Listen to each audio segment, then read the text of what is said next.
بسم الله الرحمن الرحيم الحمد لله رب العالمين والصلاة والسلام على سيدنا محمد وآله وصحبه أجمعين أما بعد فقد قال الله تعالى في القرآن الكريم في محكم التنزيل ولا تكونوا كالذين خرجوا من ديارهم اللهم صل على سيدنا محمد شمس الأنبياء بدر المرسلين وكتب الأولياء وافتخار المتقين تاج الأمة شفيع المذنبين شفيعي يوم القيامة الله يا قال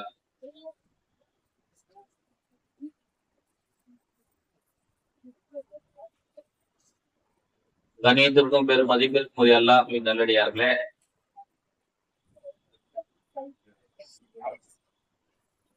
நாளைய தினம் இஸ்லாத்தினுடைய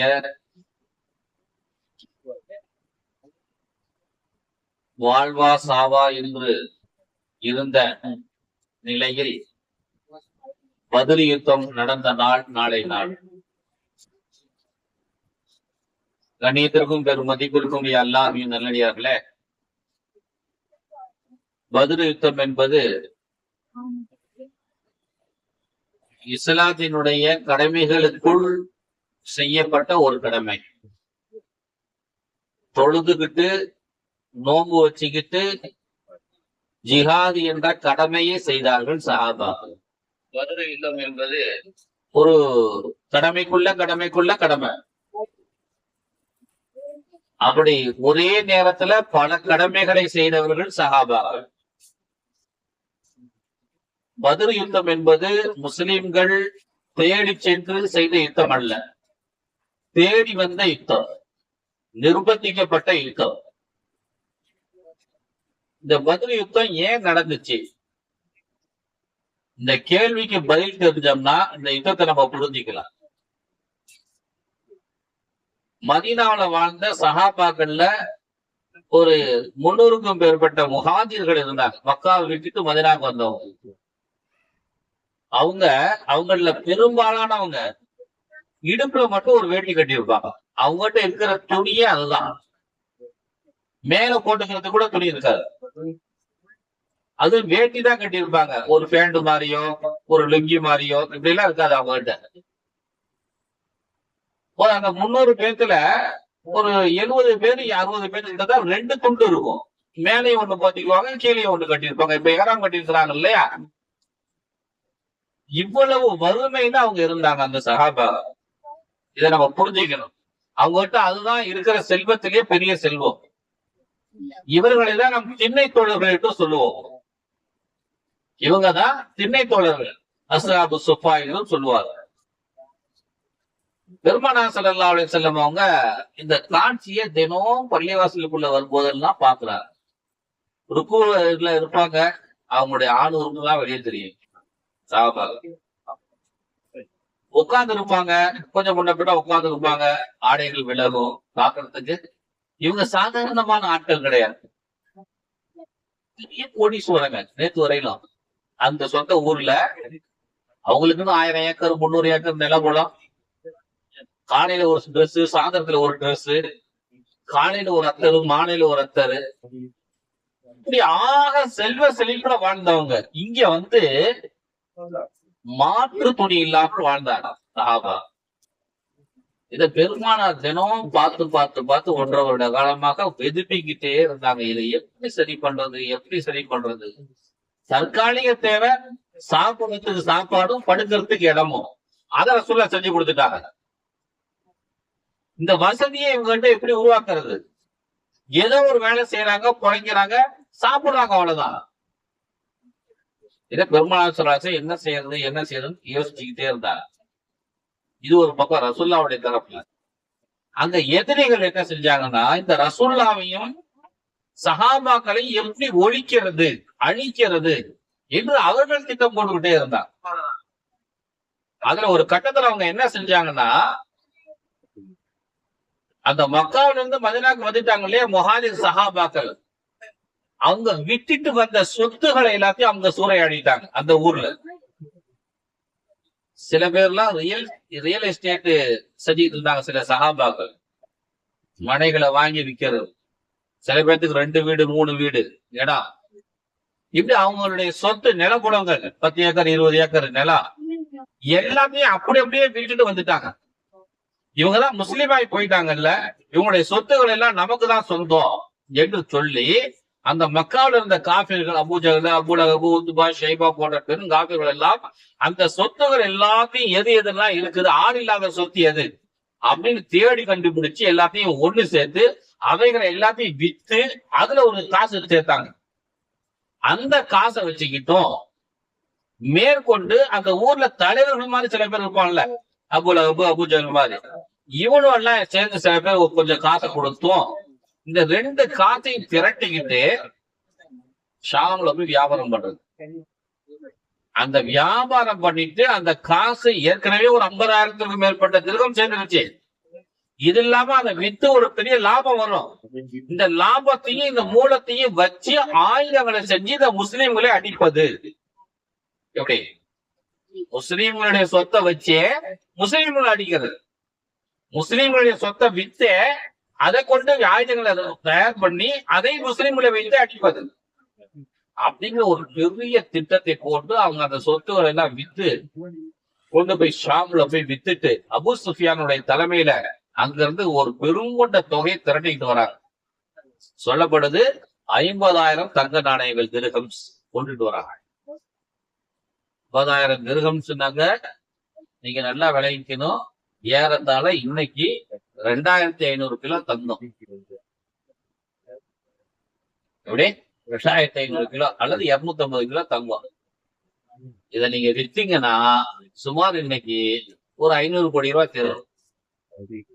இந்த 500 கோடி ரூபாய் வச்சுதான் அவங்க என்ன செய்ய போறாங்க, ரசூலுல்லாஹ்வையும் முஸ்லிம்களையும் அழிக்கிறதுக்கு திட்டம் போட்டிருக்கிறாங்க. முஸ்லிம்களுடைய சொத்தை வித்தே முஸ்லிம்களை அடிக்கிறதுக்கு சொத்து வந்துகிட்டு. இப்ப இது ரசூலுல்லாஹி ஸல்லல்லாஹு அலைஹி வஸல்லம் அவங்களுடைய கவனத்துக்கு வரும்.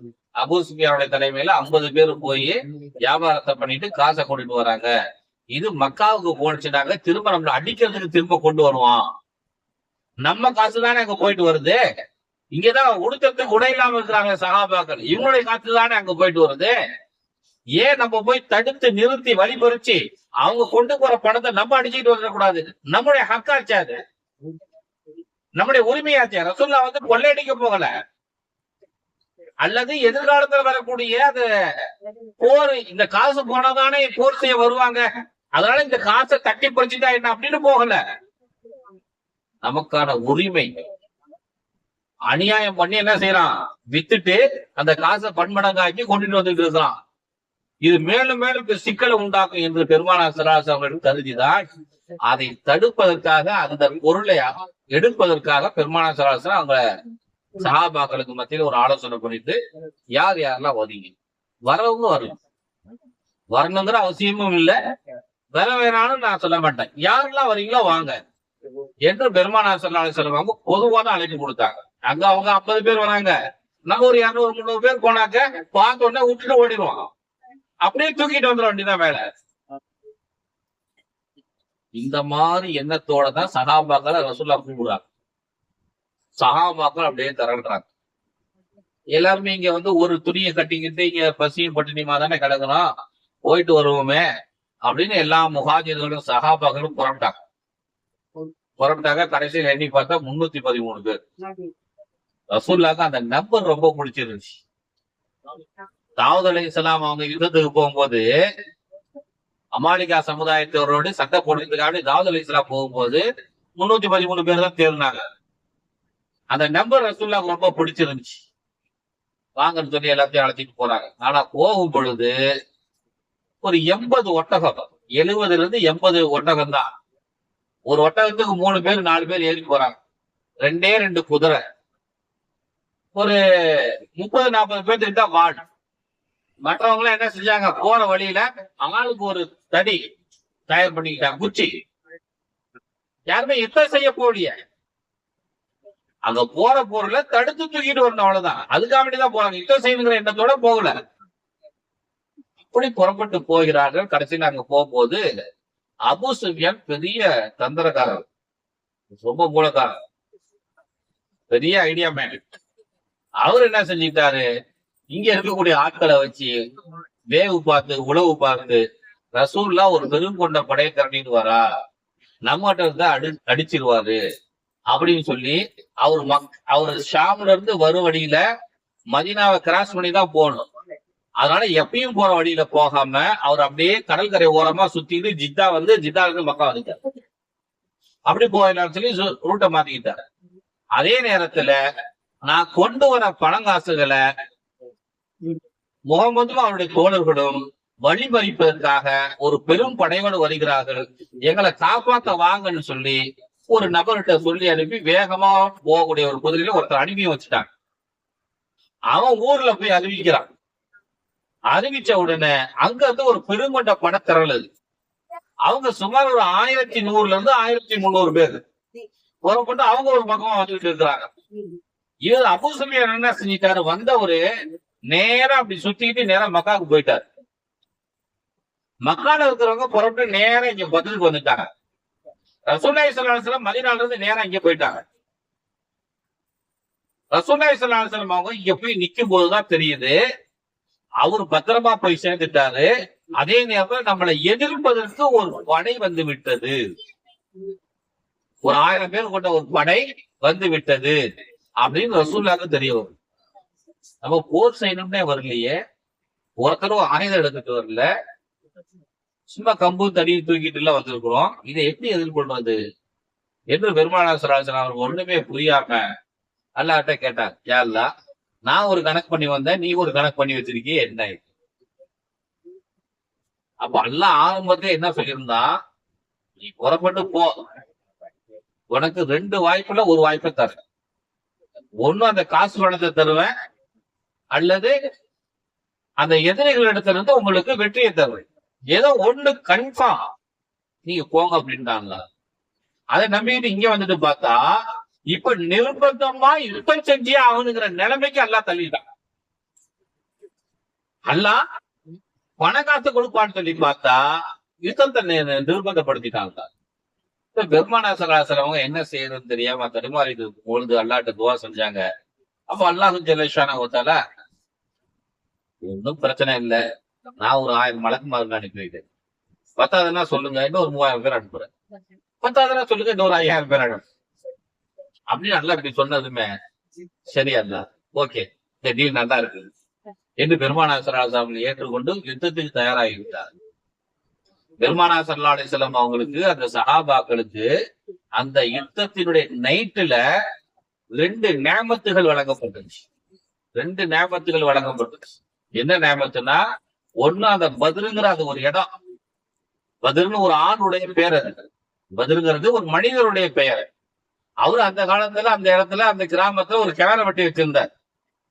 அந்த மனிதர் அந்த கிணத்துக்கு பெயர் வச்சிருந்ததுனால, அந்த மனிதர் அந்த பகுதியில வாழ்ந்ததுனால அந்த ஆண்டு அந்த நபருடைய பெயரே அந்த பகுதிக்கு பேரா இருந்துச்சு. அப்புறம் பதில் கிணறுன்னு ஆயிடுச்சு. ஆண் போயிட்டாரு, ரசூலுல்லாஹ் காலத்துல அந்த நபர் கிடையாது, பதில் கிணறு அப்படின்னு அந்த பேர் ஆகி போச்சு. நிறைய பேருக்கு அப்படிதான் அந்த தெரு பேரு ஊரு பேரு காந்தி நகருங்கிறான், என்னென்னமோ பேர் சொல்றாங்க இல்லையா, அதெல்லாம் அந்த ஒரு மனிதர பேரை வச்சுதானே ஒரு ஊரே உருவாகுது. அந்த மாதிரி அந்த பத்ருங்கிற ஒரு ஊரே உருவாகி இருந்துச்சு. அப்ப எதிரிகளும் வந்து நிக்கிறாங்க, ரசூலுல்லாஹ் வந்து நிக்கிறாங்க. அந்த இரவுல அழகா ஒரு மழை பெய்யுது. மழைனா அற்புதமான மழை, அந்த புழுதி, அந்த பாலைவன மணல், அப்படியே சவுட்டு மண்ணுன்னு சொல்லுவோம் இல்லையா, அந்த மாதிரி மண்ணா இருந்ததெல்லாம் இவங்க இருந்த பகுதியில மட்டும் மழை பெய்ஞ்சு பூமி கடுசாகுது. அதே போல நீர்நிலைகள் எல்லாம் ரொம்பி போச்சு. எதிரி பகுதிகள்ல தண்ணி கிடையாது, எதிரிகளுக்கு 1000 பேத்துக்கு தண்ணி கிடையாது, இங்க 300 பேத்துக்கு நிறைய தண்ணி, அந்த மாதிரி ஒரு அமைப்பு. 2வது, அந்த நாளைக்கு காலையில யுத்தம், இன்னைக்கு நைட்டு எல்லாரும் இங்க இருக்கிறாங்க, நைட்ல தூக்கம் வருமா? யார் சாக்கு வருமோ, ஆயுதம் இல்ல, யார் நம்மள சாகடிப்பானோ, இல்ல நடக்கும்ல. யுத்தத்துக்குன்னு வராம வந்த இடத்துல நம்மள இப்படி நிர்பந்தப்படுத்திட்டாங்க யுத்தத்துக்கு, ஒரு பயம் இருக்கும்ல. ஆனா அந்த பயத்திலையும் அல்லாஹ் தஆலா அவர்களுக்கு ஒரு தூக்கத்தை கொடுத்தார். தூக்கம்னா அற்புதமான தூக்கம். தூக்கம் தான் உலகத்திலே மிகப்பெரிய செல்வம். தூக்கம் வராதவங்கள்ட்ட தான் அதை நம்ம கேட்கணும். அற்புதமான தூக்கத்தை நல்லா தூங்கி எழுந்திரிச்சாங்க. காலையில யுத்தத்துக்கு தயாராயிட்டாங்க. இப்படி ஒரு 2 நியமத்துக்கள் அல்லாஹ் அவர்களுக்கு கொடுத்தாங்க. மற்றொரு புறம் பெருமானார் ஸல்லல்லாஹு அலைஹி வஸல்லம் அவங்க அல்லாஹ்கிட்ட துஆ செஞ்சுக்கிட்டே இருக்காங்க. என்னை இப்படி கொண்டு வந்து நடுஆத்துல நிப்பாட்டிட்டியே, இந்த யுத்தத்துல நாங்க மட்டும் வெற்றி பெறவில்லை என்றால் உன்னை அல்லாஹ் என்று சொல்வதற்கு ஆளே இருக்காது யா அல்லாஹ் என்றெல்லாம் சொல்லி நிறைய நேரம் ரொம்ப நேரம் துஆ செஞ்சுக்கிட்டே இருக்காங்க ரசூலுல்லாஹ். விடிய காலம் ஆகி போச்சு. அபூபக்கர் ரலியல்லாஹு அன்ஹு அவங்க வந்து யார சொல்ல பேசாம படுங்க அப்படிங்கிறாங்க. அப்படி சொல்லுகிற நேரத்துல தான் அல்லாஹ்ட்ட வந்து ஜிப்ரீல் அலைஹிஸ்ஸலாம் வராங்க. வந்துட்டு விவரம் சொல்றாங்க. சில விவரங்களை சொல்றாங்க. காலையில ஃபஜ்ர் தொழுத பிறகு சஹாபாக்களை ரசூலுல்லாஹ் கூப்பிட்டு எல்லாத்தையும் கூப்பிட்டு இந்த இடத்துலதான் அபூ லஹப் செத்து போவாங்க. இவங்க இன்னொரு இடத்துக்கு கொண்டு போய் இந்த இடத்துலதான் அபூ ஜஹல் செத்து போவான். இங்க வாங்க இந்த இடத்துலதான் உத்துபா செத்து போவான். இங்க வாங்க இங்கதான் இவன் ஷைபா செத்து போவான் என்று பெருமானார் ஸல்லல்லாஹு அலைஹி வஸல்லம் அவங்க யார் யார் எந்தெந்த இடங்களில் எப்படி செத்து போவார்களோ அப்படி அச்சு அசலாக சொல்லி காட்டினார்கள் பெருமானார் ஸல்லல்லாஹு அலைஹி வஸல்லம். சஹாபாக்களுக்கு நம்ம என்ன செய்ய போறோம்? இப்ப சஹாபாக்கள் என்ன செய்ய போறாங்க அப்படின்னா, தேனை அழிக்காமலே தேன் சாப்பிட போறாங்க. தேன் அழிக்கிறது எவ்வளவு பெரிய வேலை. கொண்டு வாங்கிக்கிட்டு மேல ஏறிட்டு தொங்கிக்கிட்டு கஷ்டப்பட்டுக்கிட்டு. ஆனா யுத்தம் செய்யாமலே யார் அனுபவிக்க போறா? சஹாபாக்கள் அனுபவிக்க போறாங்க. இந்த சந்தோஷமான இந்த செய்தியை சொன்னதுமே சஹாபாக்களுக்கு அப்படியே முறுக்கேறி போச்சு. நம்ம வந்து ஒரு காரணம் தான். அல்லாஹ் என்ன சொல்லிட்டான்? 1000 பேர் அனுப்புவான், 3000 பேர் அனுப்புவான், 5000 பேர் அனுப்பி வைக்கிறேன் அப்படின்னு சொல்லும் போது சொல்லிட்டாரு ரசூலுல்லாஹ் சொல்லும் போது சஹாபாக்களுக்குலாம் ஒரு 15-20 பூஸ்ட் சாப்பிட்ட மாதிரி ரொம்ப சக்திமான்களாக பெருமானார் ஸல்லல்லாஹு அலைஹி வஸல்லம் இடத்துல சந்தோஷமாக இருந்தார்கள் சஹாபா. அப்புறம் யுத்தம் ஆரம்பிக்கும். யுத்தம் ஆரம்பிச்சா 1.5 மணி நேரத்துல யுத்தம் முடியும். 1.5 மணி நேரம் தான்.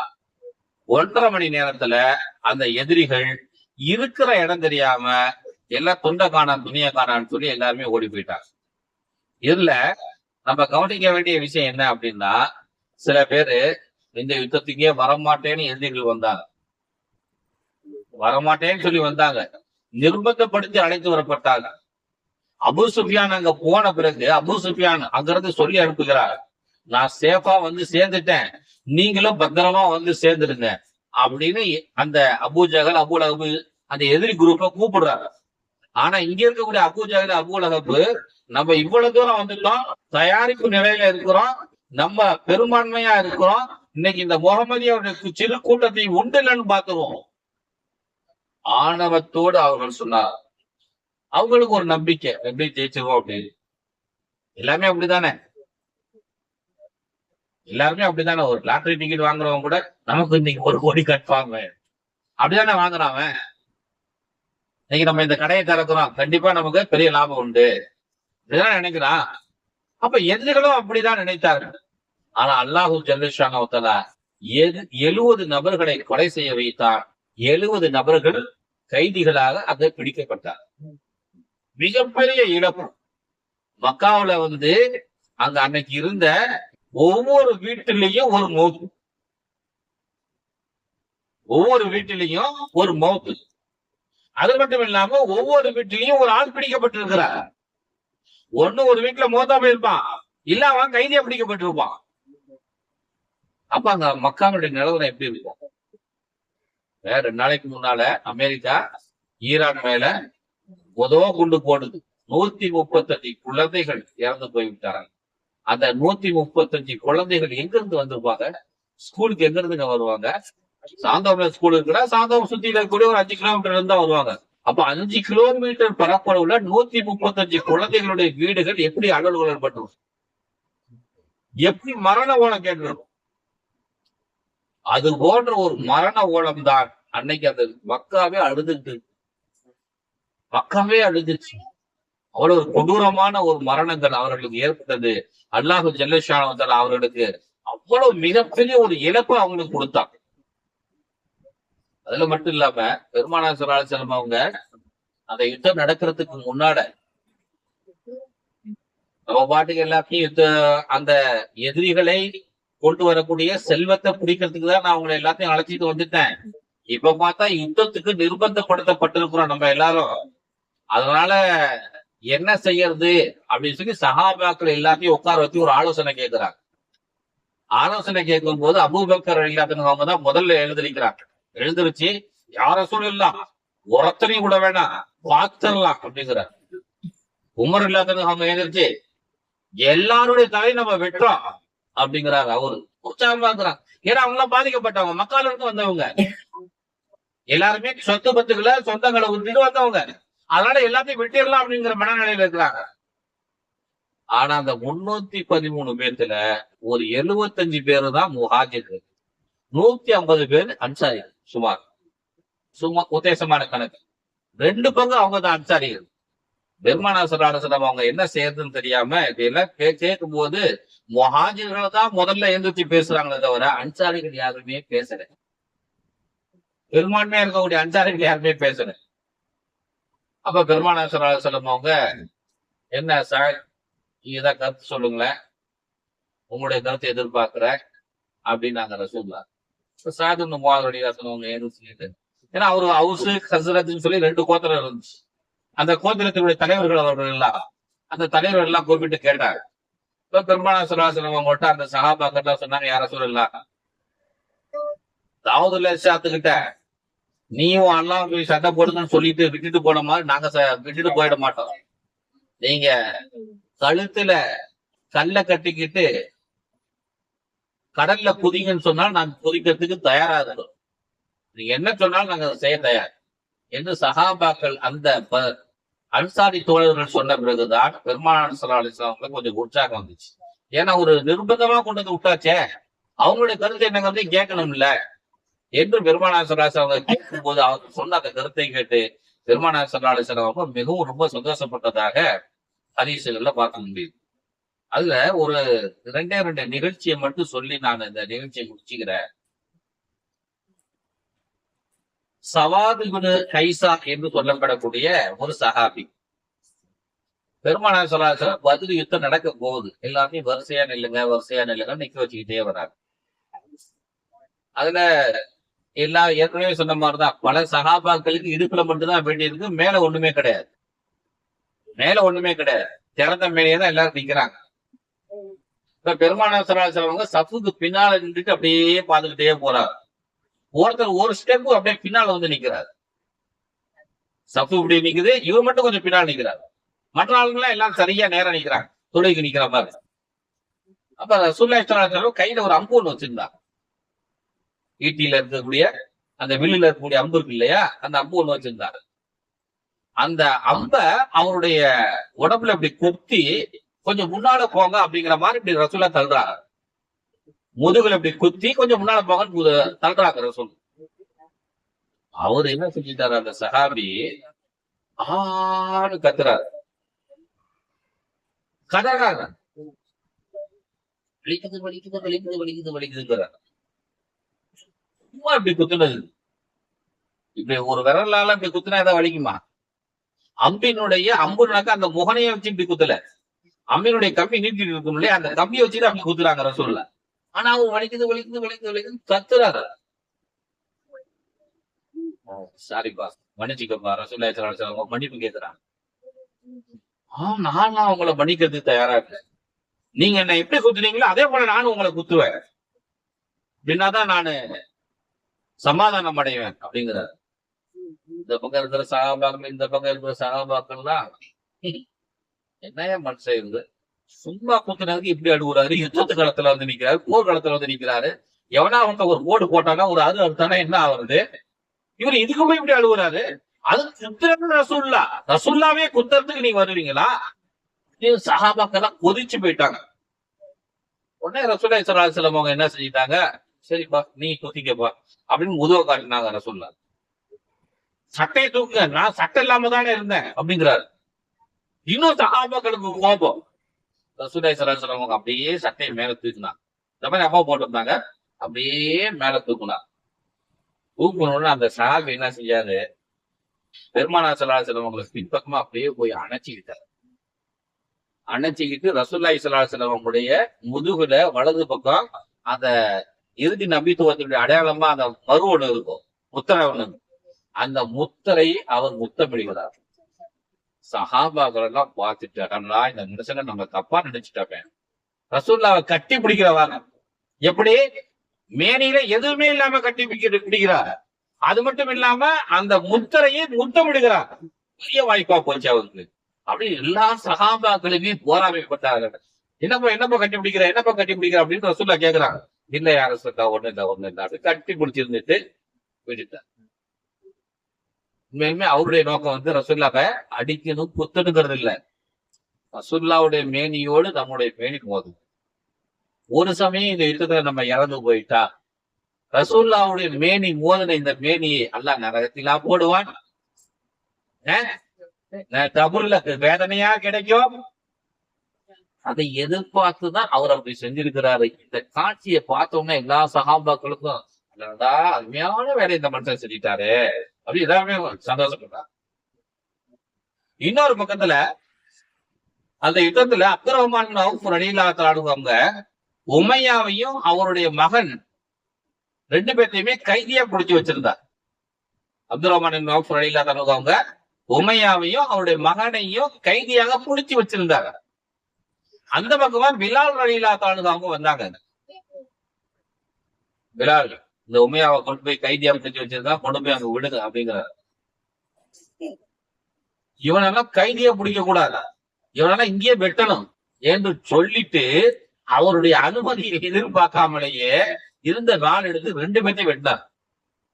வெட்டினது மட்டும் இல்லாம அவர் சொல்லுகிறார், இந்த 2 பையன்களையும் உயிரோட விட்டா என்ன உயிரோட விட மாட்டான்னு வரும். இவனுக்கு எனக்கு ஏற்கனவே பழைய பகைகள், மக்களோட பழசம் இருக்குது, பல பகைகள் இருக்குது, இவனு என்ன காலி பண்ணிடுவானு சொல்லி அது அந்த பிலால் இல்லாதவங்க அவங்க 2 பேர்த்தையும் அங்க வச்சு போட்டு தருனதாக ஒரு ஹதீஸ்ல காணப்படுது.